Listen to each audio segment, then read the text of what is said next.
Hi there, today I'd like to show you how to crochet the wheat stitch in the round. Here I have a water bottle holder that I made using the wheat stitch. And as you can see, it makes a really pretty braided look. Now, before I show you how to do this, I wanted to explain the process really quickly. For the process, you need to have a multiple of 2 stitches, and you need to build up a couple of base rounds before you dive into your wheat stitch rounds. Now, for the base rounds, you'll want to work no less than at least 2 rounds before you do your wheat stitch rounds. Here I did the minimum of 2 rounds, and you can see that it's pretty narrow between my wheat stitch rounds. So if you want this wider, then you need to just work more rounds before you do the wheat stitch rounds. As far as getting the wheat stitch look, it does require 2 rounds, and you do both of those rounds using a modified puff stitch. And the second round of modified puff stitch is going to be worked on the wrong side of your project. So it does require turning your work and working on the wrong side of your piece so that you can get the proper wheat stitch look just for that second round of puff stitches. Hopefully that made sense, but I will show you. Okay, so let's go ahead and get started. I am going to work with a pink yarn, and I am not going to change colors so that I can have a shorter video for you. Okay, so what do we have here? I have a multiple of 2 stitches, and I've already worked a couple of base rounds here, so we are ready to start our first of 2 rounds of puff stitches for that wheat stitch look. Now, I do recommend that you have 2 stitch markers. The first one here that you see, I have an orange one for my slip stitch. This is important because when we work the second round of modified puff stitches, on the wrong side, we need to be able to easily see our slip stitch so that we don't accidentally work into it or otherwise consider it as part of our stitch count and our process. Hopefully that made sense. And also the second stitch marker, I use a green one for the first stitch of the round, which is going to be a single crochet, especially for the 2 rounds of modified puff stitches. And I will explain why in a minute that you will want to make sure you mark that single crochet. So let's get started. I'm going to chain 1 and work my first single crochet. And like I said, we are going to mark that stitch. So for the 2 rounds that use the modified puff stitch, we're always going to work a single crochet and then go behind our single crochet and work a modified puff stitch. So that's kind of the pattern that we're going to use, is a single crochet, go behind our hook, work a modified puff stitch, and then there will be another single crochet, then go behind that hook, behind our hook, I should say, and work a modified puff stitch. So I'll show you. We have our single crochet. We're not going to consider this slip stitch at all. So then we go behind our hook and we're going to work our first modified puff stitch. And that happens to be the final stitch of our last round. So that's where that's going to be. We're going to yarn over, insert our hook into the last stitch of the previous round. If I can get in here, that is. I feel like this first modified puff stitch is really kind of hard to work. Okay, so we yarned over, inserted our hook behind the single crochet that we made and into that counted stitch behind our single crochet. And we pulled up a loop. And then we have to do this 2 more times. So it's a yarn over, insert our hook into the indicated stitch, and pull up a loop a total of 3 times. So I just did it twice. Now I have to do this a 3rd time.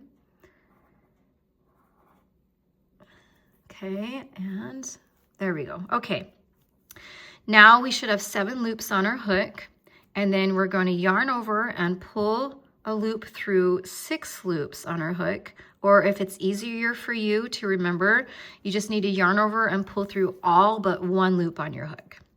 Then we're going to yarn over and pull through the remaining loops on our hook, and that is our modified puff stitch. Now, I did mention I would explain why it's really important to mark our first single crochet, and this is why. Our first single crochet, particularly for the 2 rounds that work the modified puff stitch, this single crochet sort of gets lost a little bit, or you can see why it would get lost if we didn't mark it. It's sort of nestled into this first modified puff stitch. So that's why we mark it, so we can see it when we come back around and we're ready to finish our round. All right, so continuing on, the next thing that we're going to do is we're going to skip the next stitch, then we're going to single crochet in the following stitch. And then, like I said, when you single crochet, you go behind your hook and then work a modified puff stitch behind that single crochet. So this modified puff stitch is now going to be worked into the skipped stitch. So we're going to yarn over and drop a loop a total of 3 times. And if you want a thicker puff stitch here, you can yarn over more than the 3 times if you'd like. Then we're going to yarn over and pull through all but 1 loop on our hook. Then yarn over and draw through the remaining loops. And then we're going to continue to skip the next stitch, single crochet in the following stitch, and then work our modified puff stitch behind our single crochet stitch, or I like to say behind our hook, and that's going to go into the skipped stitch here. And we yarn over and pull up a loop 3 times or more if you want a thicker puff stitch. Yarn over, draw through all but 1 loop on our hook, and then yarn over and finish off by pulling through the remaining loops on our hook. Okay, so that is the process. You'll skip the next stitch, single crochet in the following stitch, then you go back to the skip stitch and work your modified puff stitch, and you'll go ahead and do that all the way around. And I will meet you back here and show you how to finish off and show you the next step. Okay, we have almost completed our first round of the modified puff stitch. And I wanted to point out that it's a good idea to check your stitch count, especially when you're working these 2 rounds of the modified puff stitch. Sometimes I have forgotten to go back and work a modified puff stitch after I've done my single crochet, and it throws off my stitch count. Okay, so to finish this off, we are just going to join to that marked single crochet. So I'm going to remove my stitch markers, and I'm going to put my new, I'm going to join, and I'm going to put my new slip stitch marker,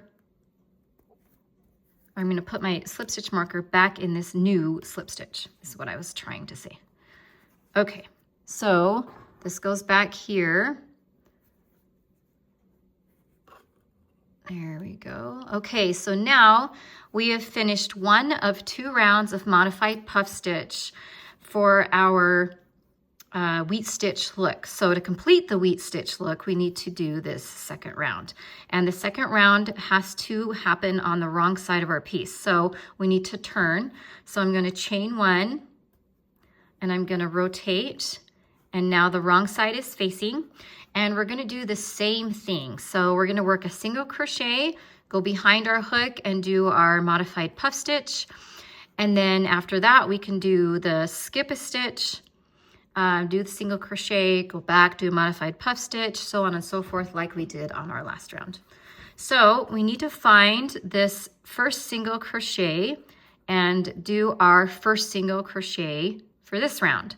So the first single crochet from last round was right here.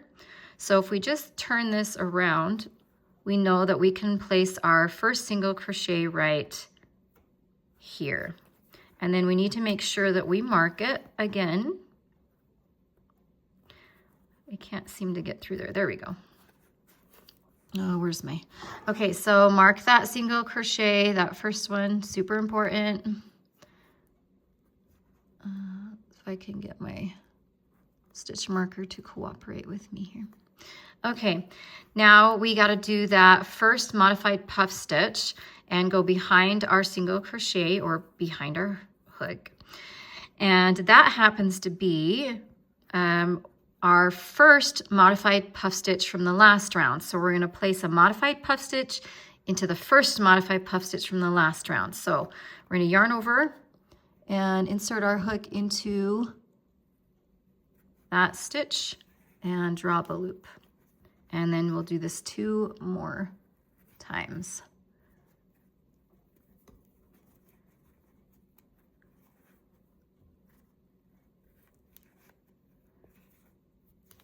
Okay, so then we're going to yarn over and pull through all but 1 loop on our hook. If I don't get caught, that is, on anything. Let's see here. Okay, then we're going to yarn over and pull through the remaining loops on our hook. This first one is giving me fits. Okay, and then we can see that our first single crochet is nestled into that modified puff stitch, so we're glad that we marked it. And then we proceed with the skip a stitch, a single crochet, go back and put a modified puff stitch into the skip stitch. Now here's where our slip stitch was from the last round when we finished it off. We want to make sure we don't consider that at all. So that's why I recommend that you mark your slip stitch so that we know that we start counting from this stitch here. So that means that we're going to skip this stitch here. Then we're going to single crochet in the following stitch. Then we're going to do a modified puff stitch in our skipped stitch.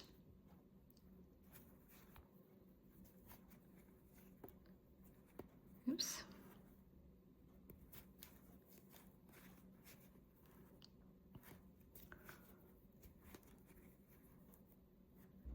Okay, and I just need to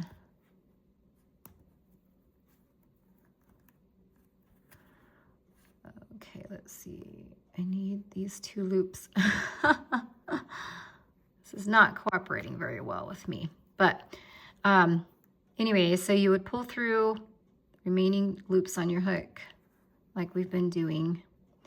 And then you would continue to, there we go.